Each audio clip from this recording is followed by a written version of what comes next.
To start off, I just want to give God the glory for my testimony, because only He could have taken a marriage that my dad gave 6 months to and have it last for 50 years. And I also want to say how awesome it is to be asked to give my testimony during this historic time of the Supreme Court possibly overturning Roe versus Wade. I grew up in a wonderful, happy, loving family. The one thing I can remember most about Mom was that she always taught us the golden rule, to do unto others as you would have them do unto you. And that's out of the Bible from Matthew 7:12. And it's one thing that I'll never forget about my childhood, is being taught that.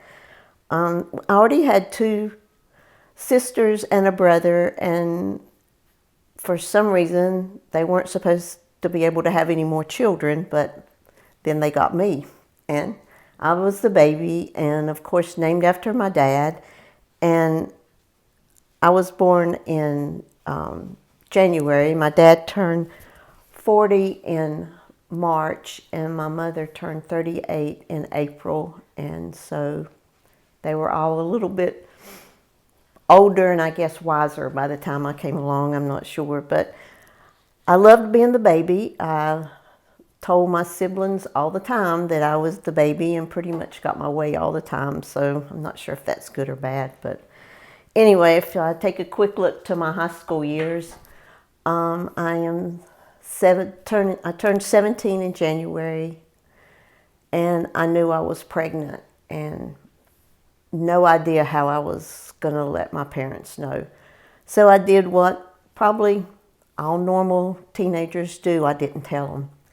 But you know, God has a great sense of humor, and in February I started having morning sickness and throwing up every morning, and after about a week and a half, my mom came back to the bathroom and said, "Okay, we're going to the doctor to find out what's the matter with you." And I knew then it was my opportunity that I had to tell her. And so I told my mom, and undoubtedly she already sort of must have been thinking that, because she didn't holler or fuss, and I'm sure I would have remembered that if she had. So she didn't, and I went on off to school that day, and thank goodness she told my dad before I got home, and I didn't have to tell him. So, but he didn't fuss at me either. You know, I don't know if they played the thing of blaming Jim, but anyway, it doesn't matter. We all got through this, and my parents called their pastor, and he came over, and they decided it was okay if I got an abortion. But back in 1971, abortions were not legal. So the family doctor was going to do the abortion, but call it a different procedure so he didn't get in trouble. But once he found out that I had told Jim and I had told several of my girlfriends at school, he said he could not ruin his reputation. So he found a doctor in Charlotte who said he would do it and also call it a different procedure. But I never got to meet this doctor, and I never got to know his name. He did have me go see 3 psychiatrists, and I guess that was to make sure I was going to be able to handle having an abortion. So this was probably on a Friday, and I was scheduled to have the procedure done on Monday or Tuesday of the next week. When we got back home, of course, we didn't have cell phones then, and Jim's mom called me up, and she said, "Freda, you know that's a real live baby inside of you." And I guess being a teenager and just barely being 17, all I knew was I was pregnant, and never thought about it being that it was a real live baby. And so We hung up and I went back in there to my parents and I told them what she had told me, and I said, I can't go through with this. And my dad agreed that I could not get married and stay at home and they would help me raise the child.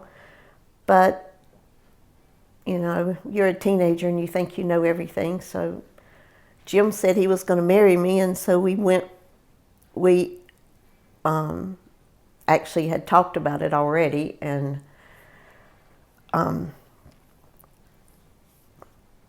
we just Jim and I took off to South Carolina, and of course I wasn't old enough to get married, and so his mom and his sister and me and Jim went to South Carolina, and you had to wait 24 hours before you could get married, so we had to go back on Sunday, and it was February the 21st, 1971, and we were married. And I can just say that no marriage is easy, but when you start out the way we did, it may have been a little harder than normal marriages. But I will say I returned to high school. I finished my junior year, and then at the start of my senior year, of course I was showing because she was due in September. My dad had to go meet with the school superintendent for me to have permission to return to school. And like I said, my mom and dad stood by me the whole way. They never fussed with me about this. They stood right by me. And in September, I gave birth to a beautiful baby girl. And of course, that was a blessing from God because, I mean, it could have gone the other way. It was like I became an adult overnight, an adult with a lot of responsibilities because I had to finish my high school years. So I would come home from school, carry her around on my hip, study for homework, and but we made it. I finished my senior year, and then within 2 years of that, my daddy passed away, and that was very, very hard. I was 19, and as hard as it was, afterwards, I realized that it was still a blessing from God because I didn't know where I was headed for. I mean, if death makes you think about where you're going when it happens to you. So after that, I gave my heart to the Lord, and it was a blessing when I look back at it. And like I said before, marriage is not easy, and we faced many, many obstacles, but we made it. And just so you know, at our 25th wedding anniversary, we did go renew our vows because we didn't tell the whole truth when we got married. And so I said, Jim, do you think we're really married or not? So we did renew our vows at 25 years. That was in 96. And I know that God was in this all along now when you look back at it, because he took the mess that we had made and he took it and turned it around for good. Just like Romans 8:28 says that, and we know that all things work together for good to those who love the Lord, to those who are called according to his purpose. And I truly thank him for that, for watching out after me, for being there and protecting us and letting our marriage last that long. I can't imagine either one of us, if we had not had the other, what our life would have been like.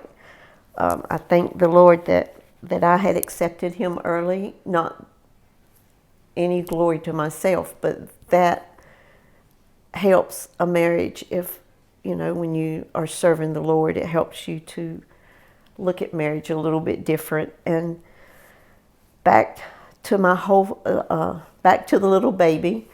Lori is now 50 years old, and we had 2 more girls, Erin, who's 46, and Amber, who's 34.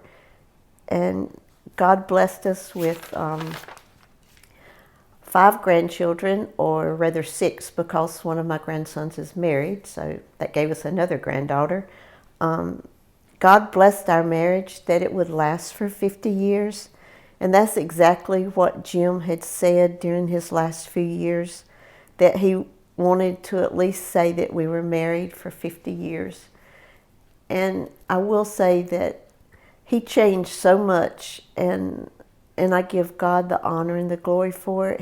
He knew the Lord younger, but then later in life is when he realized that it was more than just a head knowledge, that he needed the heart knowledge of knowing the Lord.